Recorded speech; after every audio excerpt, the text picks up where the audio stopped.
Thank you very much. Thank you for being here. I'd like to begin by acknowledging the traditional owners of the land we're meeting on and pay respect to elders past and present.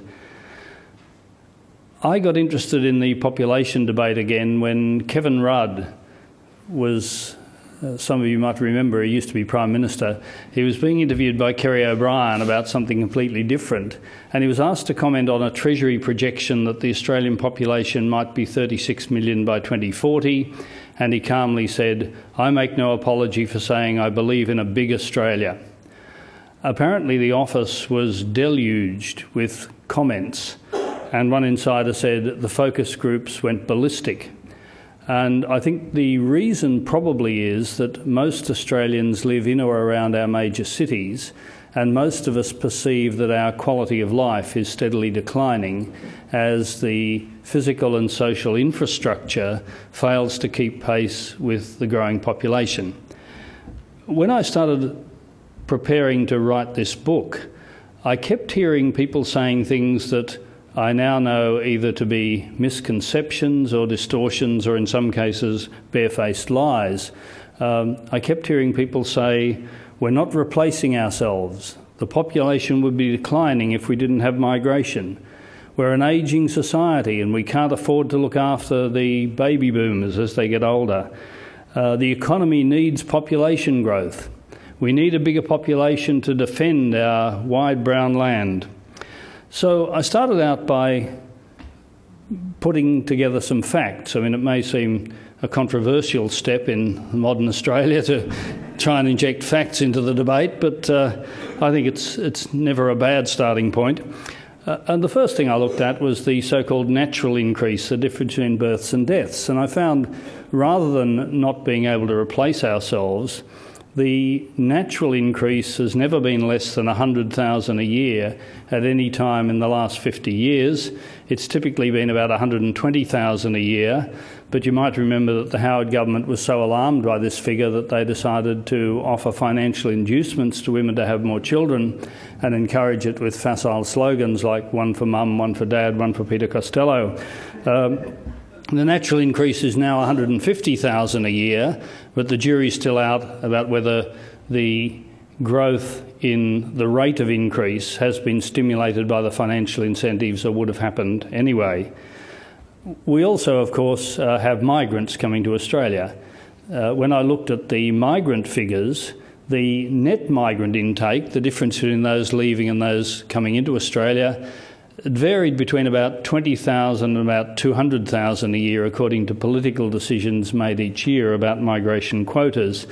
It ballooned to about 300,000 a year when John Howard was Prime Minister, partly because he encouraged business migration, partly because he was more generous to allowing people in to fill real or alleged skill deficiencies, and partly because of what I called in my book the education scam, a process under which small private providers and indeed some respectable educational institutions were running education programs that were really backdoor migration programs. The net rate of migration has declined since those years, but it's still over 200,000 a year. So if there was no migration, the Australian population would be growing by about 1 million every 7 years. With migration, it's growing by about 1 million every 3 years. If we project forward, because we are ageing, the natural increase will slowly decline. And if we had no migration by 2050, the population would be about 28 million and stable. If we continue current migration levels, it'll be above 40 million and still increasing rapidly. So the reason I believe the population debate is important is the decisions we are taking now are literally deciding what sort of Australia people will live in the middle of this century. I then looked at some of the issues around the consequences of population growth, because the implications of those figures I've just given you is that the population is going to keep growing. We can determine by how much, but it will either grow by another 5 or 6 million if we have a conscious policy decision of stabilising the population, or it will approximately double if we continue the current masterly inaction, as Sir Humphrey Appleby put it. In environmental terms, there's no doubt that population puts pressure on the environment. I chaired the advisory council that produced the first national report on the state of the environment in 1996.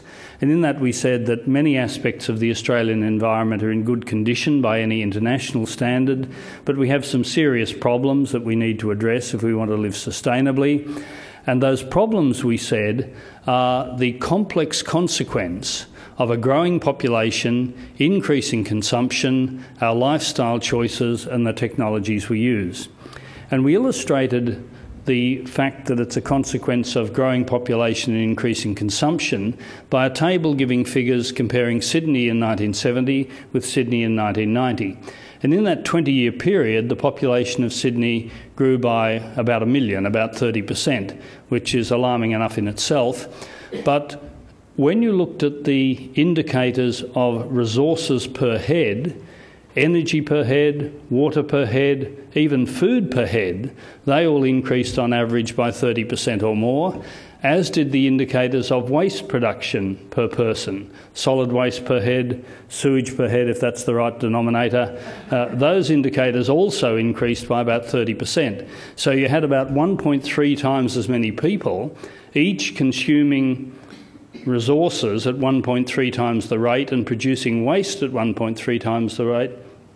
So the overall environmental impact was a 70% increase in that 20-year period. And of course, since then, the population has kept increasing, as has consumption per person.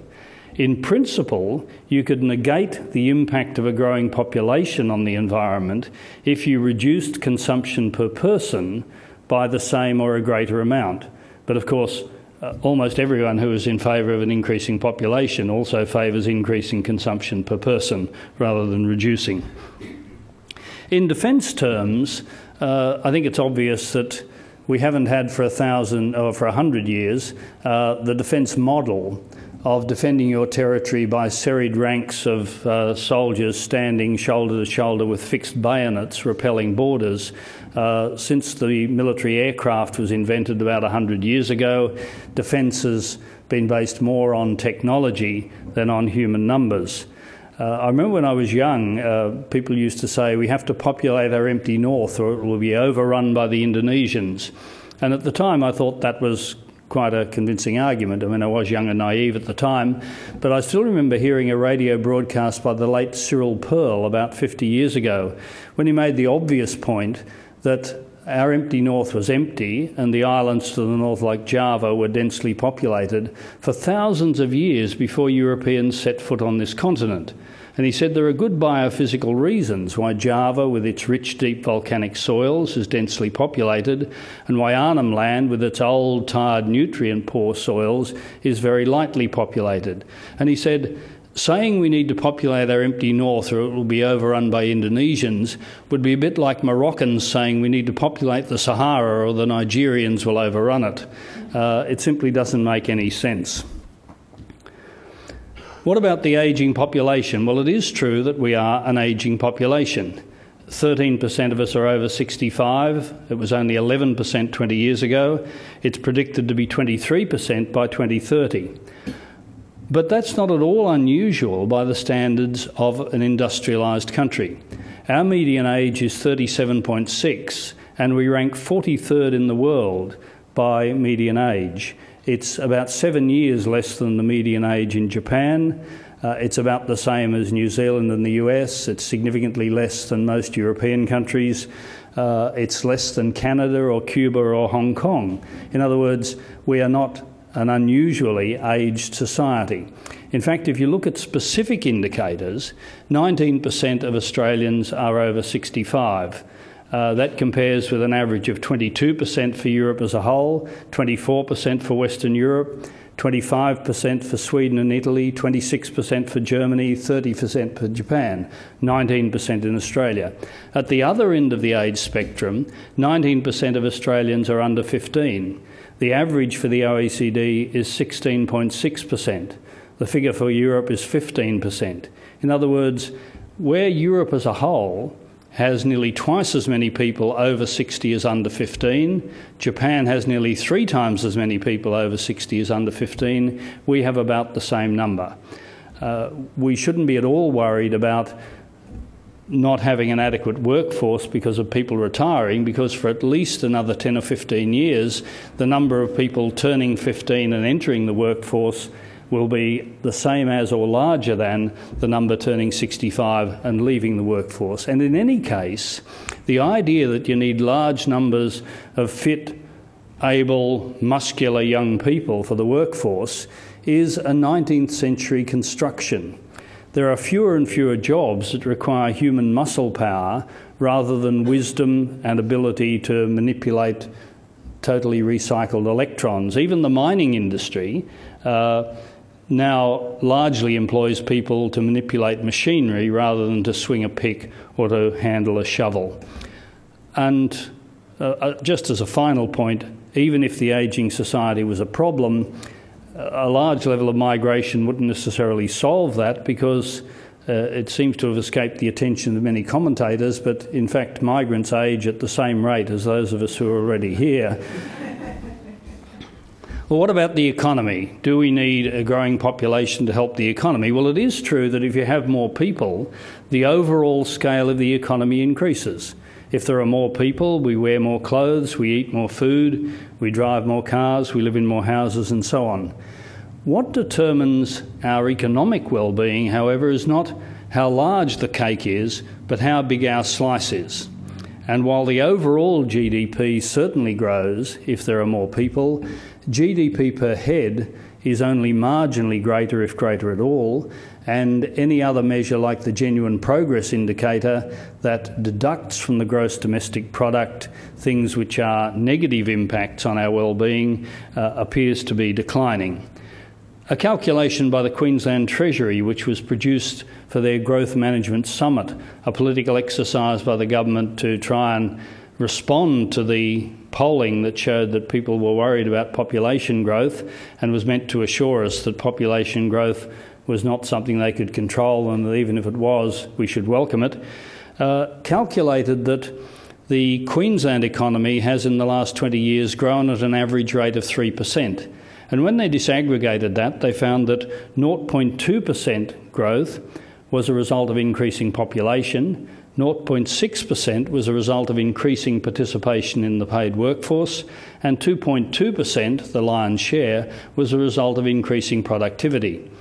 So the average Queenslander is now about 50% wealthier than they were 20 years ago, but there are 40% more people.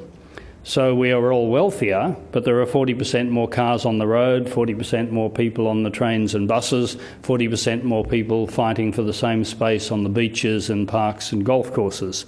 By my calculation, if the population hadn't grown at all, but we had continued to improve our productivity and participate in an increasing manner in the paid workforce, we would have been 47% wealthier rather than 50%, but with the same number of people fighting for space on the roads and the buses instead of 40% more.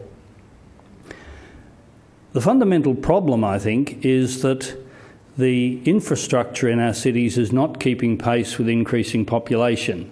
And this is depressingly predictable because the US economist Lester Thurow actually did the calculations 25 years ago.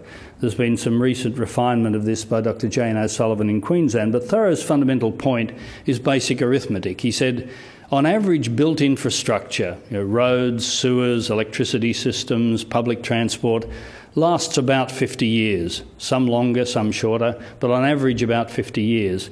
So the annual replacement bill would normally be about 1/50th of the total cost, about 2% of the total capital invested. If the population is growing by 2%, you need the normal 2% replacement plus an extra 2% for the new people. So the infrastructure bill has actually doubled by quite a small rate of population growth, about what we've had in Queensland in the last 30 years.